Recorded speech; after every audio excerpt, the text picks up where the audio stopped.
오랜만에 뵙죠. 오랜만에 뵙습니다. 네. 세상이 참 괜찮아졌어요. 그렇죠? 제가 3%하고 약간 인연이 있는 것 같아요. 그래요. 어떤? 네. 왜냐하면 제가 작년에도 제가 출연하는 날은 하이닉스가 계속 신고가를 경신하던 날이었거든요. 아, 그래요? 30만 닉스, 40만 네. 닉스, 그리고 오늘 이제 거의 상한가를 앞두고 있지 않습니까? 네네. 그래서 제가 채권 여신이지만 네. 또 주식의 여신도 한번 되어보고 싶다라는 생각도 들고요. 말씀을 요즘에 이제 조심하셔야 되는 게 그런 분들 저희가 묶어가지고 3% 스튜디오에 가둬놓을 생각입니다. 네. 아, 그래요? 기운이 기운, 좋으신 분들을. 네, 기우제야. 그래서 계속 네. 울고 있고 네. 이제 막 다들 지키셔야 돼요. 아. 네, 알겠습니다. 그런 뭐. 거 이제 네. 저희 종신계약 같은 거 체결해가지고 시장을 위해서 그러고 그렇죠. 있는 다 같이 상황입니다. 기도회 한번 하시죠. 네.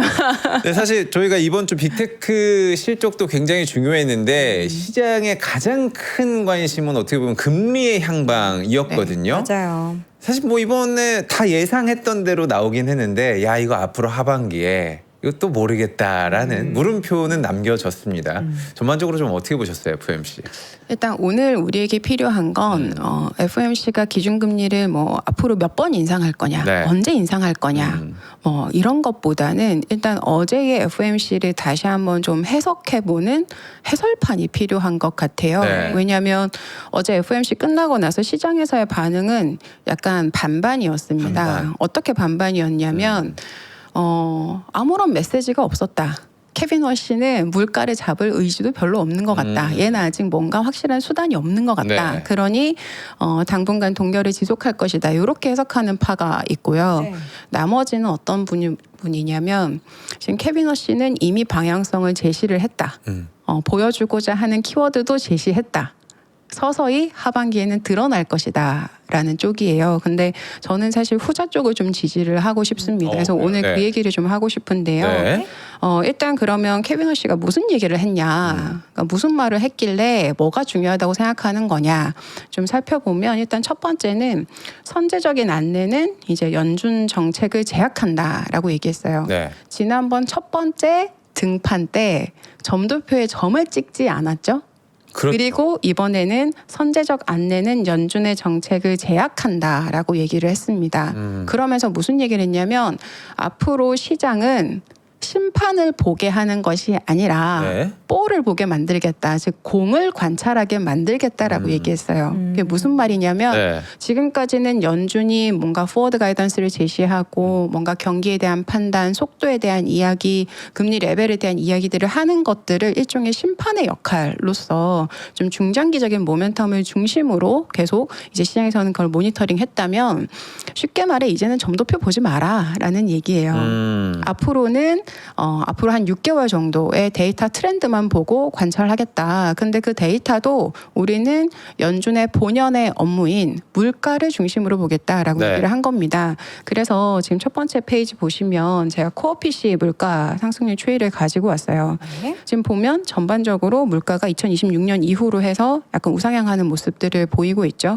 연준이 바라는 것은 빨간색 화살표 방향일 겁니다. 그렇죠. 그렇죠. 그래서 연준이 목표로 하는 물가 수준은 2%다라고 하는 것에 대해서는 지속적으로 강조를 하고 있어요. 네. 근데 기준금리는 동결했어요.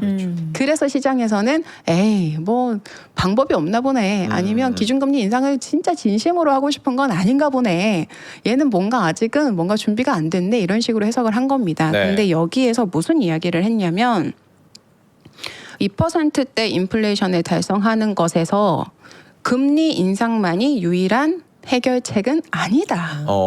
라고 얘기를 했어요. 네. 저는 이 말에 굉장히 많은 의미가 있다고 생각을 해요. 어떤 의미? 그래서 이 남은 시간들이 이제 이것에 대한 설명을 좀 드리고 싶은데 네. 지금 보면 우리는 보통 시장이 긴축적이다, 완화적이다 얘기를 할 때 기준금리를 인상한다, 인하한다 이렇게 얘기를 하지 그렇죠. 않습니까? 네. 자 그러면 우리가 절대적인 금리 수준과 그다음에 최근의 금리 트렌드를 살펴보면 기준금리만 봤을 때는 지금 완화적인 흐름인 게 맞죠. 근데 얼마나 완화적인가라는 수준을 좀 비교를 해보면 연준이 관찰하고 있는 데이터 중에 금융 상황 지수라는 데이터가 있어요. 네. 금융 이게 상황 지금 이게 뭐냐면 진한 파란색으로 연결된 시스템이죠. 선이고 그리고 이제 오른쪽에 있는 축을 보시면 되는데 베이지색으로 기준으로 되어 있는 선이 0이고요. 네. 0보다 높으면 경기를 위축시킬 만큼 매우 긴축적인 것. 그리고 방향이 우상향이면 긴축적인 방향. 그리고 기준선보다 아래에 있으면 상대적으로 경기에 큰 충격을 주지 않는 정도의 수준. 그리고 우하향이면 그것에 더 경기 부양적인 측면을 가진 완화적인 상태 이렇게 해석할 수가 있거든요. 네. 자, 그럼 보시면 2025년 이후로 한번 살펴보셨을 때 방향성이 어떻게 돼 있나요? 방향이 진한 파란색이 진한 파란색이에요. 진한 아래로 파란색. 내려오고 있죠. 아래로 내려가 네. 있죠. 그렇죠. 지금 보면 실질적으로 코비드 이후에 기준금리 인상 사이클이 끝난 이후부터는 금융 여건은 완화적이다. 이렇게 해석할 수가 있는 거예요. 근데 우리가 1차적으로 봤을 때는 기준금리 인상을 멈췄으니까 완화적이겠지라고 해석을 하는데 지금 캐비너 씨는 금리 인상이 유일한 해결책은 아닌데 근데 이 인플레이션 목표를 달성하기 위해서 우리는 이 금융 여건을 조금 더 긴축적으로 가져갈 거야라고 얘기했거든요. 그럼 무엇을 건드린다는 걸까? 그러게요. 어떤 그쵸? 카드가 좀 있을까요? 그래서 우리가 요걸 좀 살펴봐야 됩니다. 네. 저는 자금 조달 환경이 서서히 좀 긴축적으로 전환될 가능성이 높다 생각을 합니다. 자, 금융 상황 여건 지수라고 하는 거를 제가 항목별로 조금 구분을 해봤어요. 네. 금리, 신용, 주식, 환율, 변동성 관련된 부분들에서 각각 이렇게 제가 밑에 표시해 놓은 것처럼 초단기 금리나 실질 금리, 텀 프리미엄, 뭐 회사채 스프레드, 대출 여건, 주가 달러, 그 다음에 변동성 지수 이런 것들이 모두 다 통합적으로 지수로 묶은 것이 금융 여건이에요. 네. 그러니까 쉽게 말하면 돈 빌리기 쉬운가, 어려운가라는 걸 측정하는데 이걸 단순하게 기준금리가 올라간다 내려간다뿐만 아니라 시장에서의 어떤 금리적인 여건들, 대출에 대한 여건들, 회사채 시장에서의 조달에 대한 여건들, 네. 주식 시장에서의 조달의 여건들, 달러로 조달하는 여건들 이런 것들 다 종합적으로 보는 거예요. 근데 이걸 다 종합적으로 보면 지금 연준에서 판단하는 수준은 어떠냐면 지금 화살표 방향을 한번 보실게요. 네. 위로 화살표가 돼 있는 거는 긴축적이라는 뜻이고요. 아래로 화살표가 돼 있는 건 완화적이라는 뜻인데 네. 지금 보면 금리 섹션에서는 실질금리나 텀 프리미엄 이런 장기채 금리를 구성하는 것들은 위로 올라가 있죠. 올라가 즉 있습니다. 긴축적이에요. 네. 지금 장기금리 너무 올랐지 않습니까? 신년물, 미국 채 10년 금리 네. 지금 뭐 4.5% 넘은 지는 오래가 됐고 뭐 최고치 찍는다고 그리고 하죠. 그렇죠. 미국 채 30년물 같은 경우도 5.0 넘었으니까요. 네. 그러면 시장 금리가 올랐기 때문에 금리라는 측면에서 봤을 때는 긴축적인 것이 맞다. 그런데 회사가 실제로 조달하는 회사채 스프레드는 어떨까? 화살표가 어느 방향으로 가 있죠? 아래로 가 있습니다. 아래로 가 있죠. 네. 그럼 이거는 돈 빌리기 어렵다는 뜻입니까? 쉽다는 뜻입니까? 쉽다는 뜻이죠. 쉽다는 뜻이에요. 네. 시장의 금리는 올랐지만 실질적으로 이 회사채에 붙이는 가산금리, 신용 스프레드, 쉽게 생각하면 우리가 대출 받을 때 붙이는 가산금리. 네. 이거는 오히려 더 낮아지고 있다라는 그래요. 얘기예요. 그러니까 시장 금리가 올라가도 가산 금리가 떨어지니까 내가 대출 받는 데 있어서 별로 금리 부담이 없다라는 거죠. 그렇게 크진 않다라는 거죠. 그래서 지금 보면 신용시장은 그렇게 기축적이지 않다. 주식시장 지금 주가 너무 좋지 않습니까? 뭐 우리나라는 변동성이 컸지만 미국 같은 경우는 어쨌든 전반적으로 우상향 추세를 그리고 있기 때문에 네. 주식시장을 통해서 자본을 조달하는 일 어렵지 않습니다. 뭐 그리고 변동성도 지금 그렇게 미국 시장 같은 경우 높지 않은 수준이죠. 네. 그렇게 보면 지금 이 금융 상황 여건을 전체적으로 보았을 때 전체적으로 경제 전체의 자금 조달 환경, 쉽게 말해 돈을 빌릴 수 있는 어떤 구멍은 여전히 너무 많이 열려 있다. 자, 그럼 캐비너 씨의 말을 다시 한번 곱씹어 보면 네. 우리 기준금리는 당장 그렇게 건드리진 않을 거야. 근데 물가는 지금 좀 높아. 내려야 돼. 물가는 좀 낮춰야 돼. 근데 물가를 낮추려면 좀 긴축적으로 바꿔야 되는데 우리는 금융 여건을 조금 조절을 할 생각이야. 이렇게 오. 얘기하는 거거든요. 네. 자, 그럼 여기서 무엇이 건드려질까라는 생각을 해봐야 됩니다. 1차적으로는 초단기 금리, 제가 지금 FOMC라고 해서 화살표 표시해놨죠. 네. 이 금융 상황 여건에서 사실 FOMC가 치는 건 저 초단기 금리예요. 저 공을 탁 쳐서 다른 공들이 우수수 움직이게 만드는 네. 거거든요. 근데 지금 여기서는 일단 멈춤 기능을 유지를 하고 있어요. 여기는 멈출 거예요. 네. 자, 그러면 메시지나 또는 어떤 시그널을 통해서 원래는 우리가 뭔가 향후에 경로를 보여줄 거다 생각했는데 이것도 안 한대요. 자, 그러면 시장이 자생적으로 움직이는 생태계 안에서 움직이는 숫자들을 우리가 이제 추적을 해야 되는 겁니다. 자, 그러면 1차적으로 볼 수 있는 거는 미 국채 금리가 더 오르나? 라는 걸 볼 수 있겠죠. 네. 금리 섹션에서는. 두 번째는 회사채 스프레드가 지금까지는 완화적인데 혹시 시장 금리가 현재 수준을 유지하더라도 만약 회사채 스프레드가 확대된다면 이제는 돈 빌리는데 좀 부담이 커지지 않을까? 우리 지금 우리나라 같은 경우도 지금 뭐 주택담보대출 이런 거 보면 변동금리 하시는 분들 네. 계속 스프레드가 높아지는 게 사실 문제가 되지 그렇죠. 않습니까? 네. 자, 그렇게 보면 스프레드라는 걸 우리 좀 관찰해야겠네라는 생각이 들 수 있죠. 그리고 또 다시 하나 더 볼 것은 대출 여건. 우리나라 같은 경우 보면 대출 여건이 지금 상당히 타이트하게 바뀌고 있는 그렇죠. 상황이죠. 네. 점점점 타이트해지고 있지 않습니까? 그러면 우리는 돈을 빌리기가 어렵죠. 어렵습니다. 미국은 아직 대출 여건은 그렇게 나쁘지 않은 상황인 것 같아요. 아주 완화적이라고 볼 수는 없지만 그렇다고 긴축적인 단계도 아닙니다. 자, 그러면 여기서 정책적으로 대출 여건에 대한 뭔가 기준이 달라질 수 있나? 네. 라는 가설도 세워볼 수 있을 것 같고요. 네. 그리고 추가적으로 만약에 주가나 달러의 움직임이 바뀐다면 요것도 영향을 미치겠다라는 생각을 할 수가 있죠. 자, 그러면 우리는 이제 주식이나 뭐 달러 방향성 이런 것까지 우리가 뭐 예측해서 또는 모니터링해서 우리가 보기는 어려운 것 같고 채권 시장 관점에서는 딱 봐야 되는 건 저 두 가지 회사채 스프레드하고 대출 여건인 것 같아요. 네. 이 두 가지는 다 데이터로 우리가 확인할 수 있는 것들이라서 제가 좀 추가적으로 보겠습니다. 네. 결국 무엇을 봐야 되냐라고 하면 지금 자본 비용 자체는 이미 올라와 있거든요.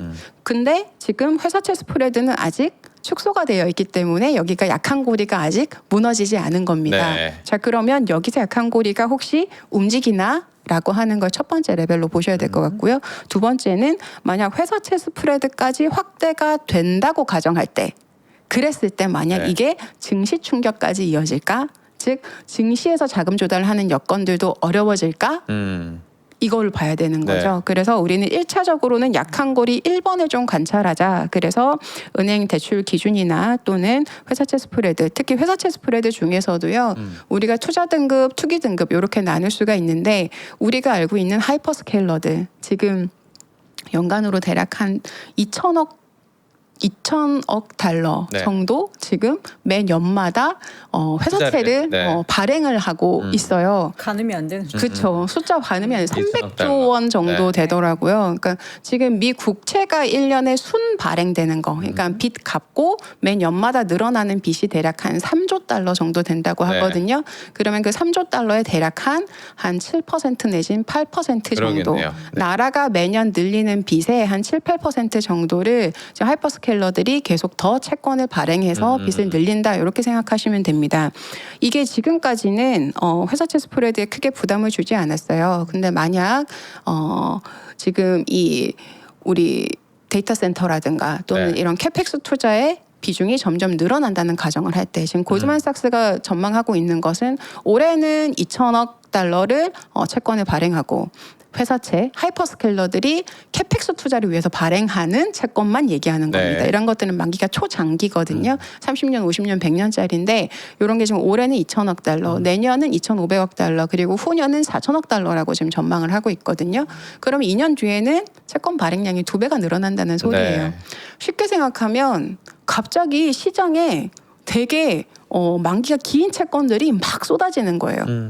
기존에서 그러니까 기존 시장에서 처리하고 있던 물량보다 갑자기 2배씩 늘어나는 네. 물량들이 갑자기 쏟아져요. 그것도 초장기로. 자, 그러면 이 회사채 스프레드는 안전할까? 이런 부분들을 시장에서 어떻게 해석하느냐가 사실은 가장 중요하거든요. 네. 그래서 사실은 우리가 앞에서도 뭐 M7 이야기도 하고 했지만 결국은 이들이 나중에 모든 시장을 다 선점하고 이 캐펙스 투자를 성공하기 위해서는 1차적으로 회사채 시장을 이용할 수밖에 없는데 아직까지는 회사채 스프레드가 안정적이어서 시장 금리가 상승해도 일단은 버텼는데 얘 혹시 버티는 걸 좀 어려워지지 않아? 라는 네. 고리를 우리는 이제 봐라. 그리고 연준에서 이야기하는 것은 결국은 이 조달 시장의 여건들을 우리가 조금만 타이트하게 가져갈게 라고 얘기를 한 거잖아요. 네. 그런 정책적인 변화라든가 어떤 시장에서의 수급의 변화가 실제로 여기 이 고리에서 연결이 되면 사실 기준금리는 가만히 있어도 시장은 긴축적으로 바뀌게 되는 거고요. 네.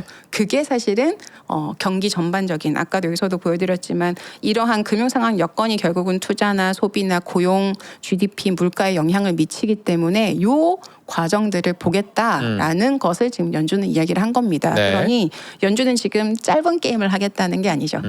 지금 잠깐 1쿼터, 2쿼터만 잠깐 하겠다는 얘기가 아니라 네. 사실은 우리가 일단 기준금리는 유지를 하되 대신 이 전체 판이 흔들리는 구조들을 우리가 모니터링 할 거니까 니네 따라와라는 얘기를 하고 있는 겁니다. 그래서 지금 단순하게 물가가 지금 예를 들어서 어제 발표된 것도 보면은 물가 상승률이 조금 그래도 시장 전망치에 부합했다. 네. 이 정도로 지금 시장에서는 만족스럽다 얘기를 하고 있는데 그래서 뭐 앞으로의 물가 전망에는 국제유가가 가장 중요하다니까 국제유가만 보자. 결국은 그럼 이란 전쟁이냐 이런 얘기를 하는데 사실은 그것뿐만 아니라 네. 요 판을 봐야 된다라는 얘기이고요. 요거를 좀 여러분들께서 기억을 해보시고 그럼 우리가 좀 복잡하긴 하죠. 근데 과거와 연준의 모니터링 하는 방식을 바꾼다고 생각하셔야 돼요. 네. 과거에는 우리 점도표 살폈거든요.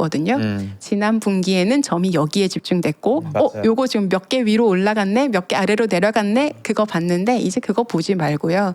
회사채 스프레드 연준 할 때마다 한 번씩 체크하자. 요거 여러분들 쓰시는 뭐 챗GPT 이런 데다가 네. 미국 하이힐드 스프레드 보여줘 이렇게 하셔도 되고 아니면은 구글 같은 데다가 HY 이게 하이힐드거든요. OAS 이렇게 하면은 스프레드 네. 기호거든요. 그래서 요거를 검색해 보시면 보실 수 있다. 그래서 요게 뭐 지금 현재로서는 IG 등급, 즉 우리가 알고 있는 하이퍼스케일러들이 대부분 다 IG 등급, 투자 등급이기 네, 때문에 지금 크게 문제가 없다 생각을 하고 있지만 혹시나 요 가장 밑에 있는 예를 들어 오라클 같은 경우는 신용 등급이 트리플 B 플러스예요. 네. 얘는 만약에 신용에서 이슈가 생기면 등급이 하향 조정될 수 있어요. 그렇죠. 그렇게 되면 이제 구간이 바뀌게 됩니다. 얘가 지금까지는 예를 들어 투자 등급이었는데 얘가 이제 하이 등급 후기 바뀌게 등급으로. 되면 그러면은 많은 부분에서 이슈가 생겨요. 어떤 네. 이슈가 생길 수 있냐면 예를 들어 이런 거죠. 우리가 이제 은행에서 대출 받을 때 너 신용 등급 이거 유지하는 조건이다. 투자 등급 유지하는 조건이다. 네네네. 이렇게 해서 담보권을 설정을 해서 대출을 해줬거나 또는 채권을 발행을 했거나 했는데 만약 그 등급이 하향 조정된다라고 하면 담보권의 회수라든가 이런 이슈들이 자금 조달 시장에서 긴축적인 요인으로 작용할 수가 있게 되거든요. 그래서 1차적으로는 우리가 회사채 스프레드를 살펴보되 특히 오라클 관련해서는 이게 등급 변수가 시장 전체에 파급을 줄 수 있는 영향이 있으니 좀 같이 좀 살펴보자라는 생각이 들고요. 그래서 저는 어제 우리 연준에서 얘기한 케빈 씨의 말은 사실은 굉장히 큰 판을 보여준 거다라고 저는 그래요. 해석을 하고 있고 그래서 단순히 지금 당장 인상한다 안 한다 뭐 올해 연말까지는 동결하겠다 안 하겠다 그거에 그치지 말고 네. 그 뒤에 있는 메시지를 좀 살펴보자 말씀드리고 싶었습니다. 저희가 차장님 뭐 기념일도 까먹는 사람들인데 언제 GPT 구글에 그걸 검색해 볼 수가 네. 없을 것 같아서 검색해봤어요. 예. 자주 나와주셔서 네. 저희에게 좀 까먹지 않게 말씀을 해주셔야 되는데 아니, 근데 저는 네 제가 이거 구글 말씀하셔가지고 HY 그 뭐랬죠? 하이힐드. OAS 그걸 네. 검색해서 지금 네. 사이트에 들어와 있거든요. 네. 뭘 봐야 되는 거예요? 지금 제가 보시는 화면이 어떤지 잘 몰라서 저희 지금 연결이 안 돼 있구나. 이렇게 네. 보고 있습니다. 예, 맞습니다. 그 선이요. 그 선이 숫자는 사실 크게 뭐 관심 안 이게 지금 두셔도 바닥이거든요, 되는데 지금? 트렌드를 보시면 돼요. 이게 가상금리예요. 가상금리.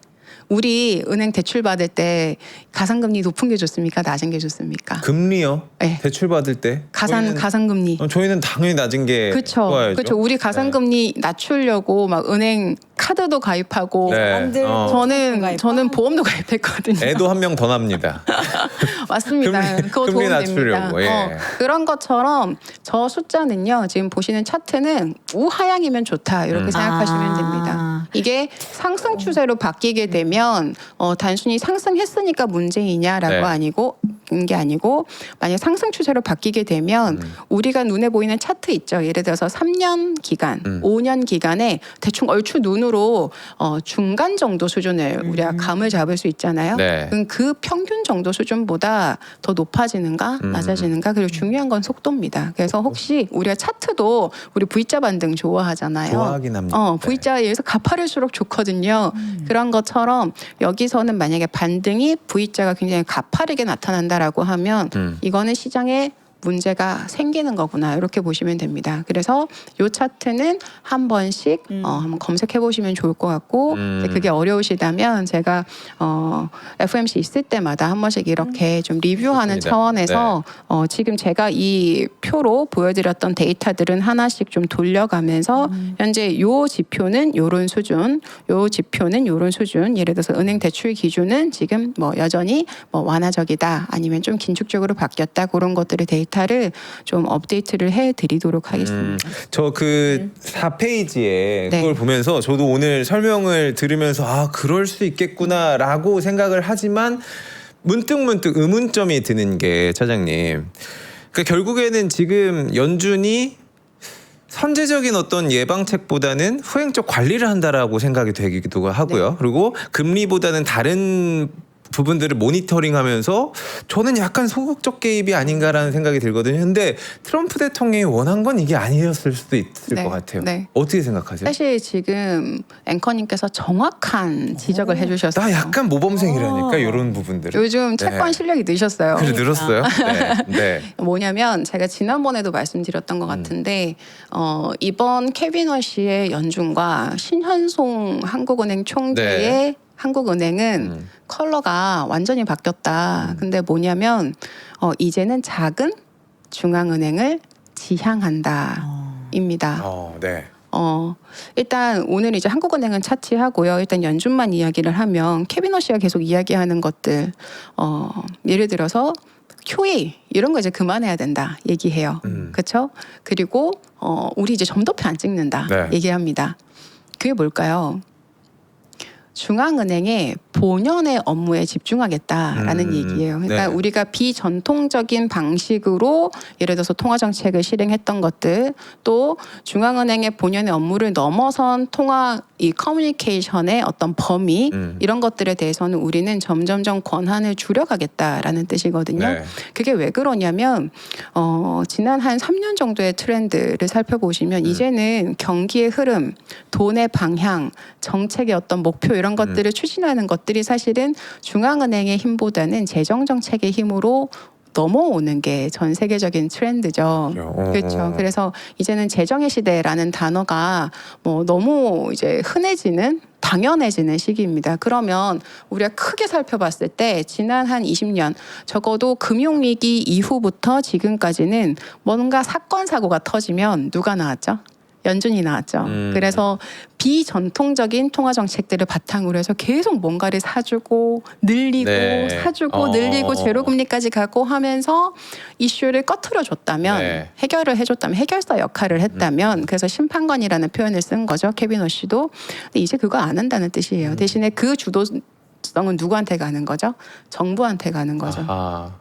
그래서 캐비너시는 아주 명확하게 우리는 작은 통화 정책을 지향한다라고 이야기를 했고 네. 그 방향 중에 하나가 지금 요런 흐름들을 우리는 큰 틀에서 조정하는 역할을 하겠다. 우리가 먼저 앞서서 뭔가 끌어당기고 밀고 그렇죠. 하지 않겠다라는 이야기를 하는 거죠. 그래서 저는 개인적으로 어떻게 생각하냐면 우리가 이제 지금도 마찬가지입니다. 네. 우리가 뭐 신냉전주의, 뭐 미국과 중국의 경쟁, 반도체 경쟁, 뭐 기술 경쟁, 자원 경쟁 이런 것들이 결국은 다 누구의 주도로 이루어집니까? 정부의 주도로 이루어지는 거거든요. 네. 사실은 패권 전쟁이라는 단어가 나오는 그 순간부터 저는 통화 정책과 재정 정책의 상대적인 힘의 균형을 본다라고 하면 재정 정책 쪽에 조금씩 무게 중심이 가고 있는 트렌드였다고 생각을 하고 있고 네. 요게 이제 이번 연준의 의장이 바뀌면서 그 컬러가 조금 더 명확해진 게 아닌가라는 생각이 들죠. 그러면 거꾸로 우리가 투자를 할 때는 누구 목소리를 더 들어야 되냐?